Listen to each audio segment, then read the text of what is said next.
Hello नमस्कार, शोलेरिया में आपका स्वागत है। एपिसोड 3। आज चूँकि शोले का जो बीमारी है शोले की, वो बढ़ती जा रही थी और आज तक बरकरार है।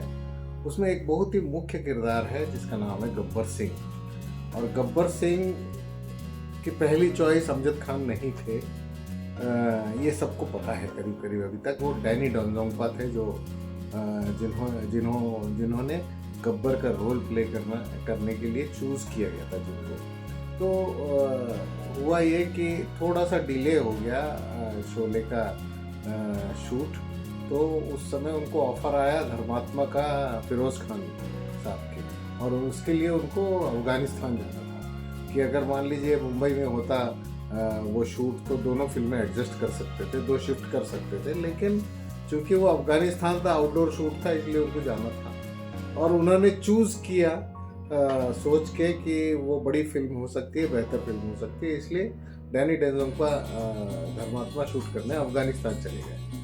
अब सलीम जावेद के पास एक रेफरेंस था, उन्होंने कभी उसको स्टेज पे देखा था, उसका नाम था अमजद खान। उन्होंने रेफ़र किया और अमजद खान ने फिर उसके बाद एक किताब पढ़ी जिसमें चंबल के एक डाकू के रोल का वर्णन था। तो उन्होंने उस किताब को पढ़ के उस हंसी का प्रैक्टिस किया, जो गब्बर सिंह की हंसी जो आज बहुत फेमस है। फिर उन्होंने वो डायलॉग्स प्रैक्टिस किए, कितने आदमी थे, जो डर गया समझो मर गया।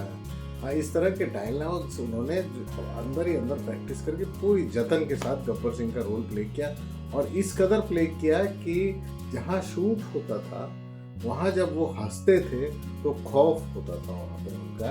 और यानी 50-50 कोस दूर गांव में जब रात को बच्चा तो ये सब चीज़ें गब्बर की उस हंसी से के खौफ से रिलेटेड है।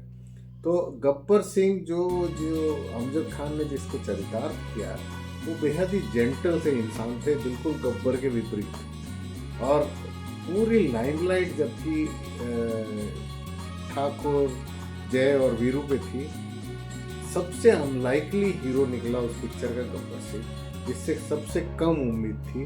और एक बार तो जावेद अख्तर ने ये भी कहा था कि उनकी आवाज़ जो है वो गब्बर के लायक नहीं है, उसमें बेस नहीं है, हस्की वॉइस है और कमज़ोर वॉइस जिसको कहते हैं, ये जावेद अख्तर की सोच थी।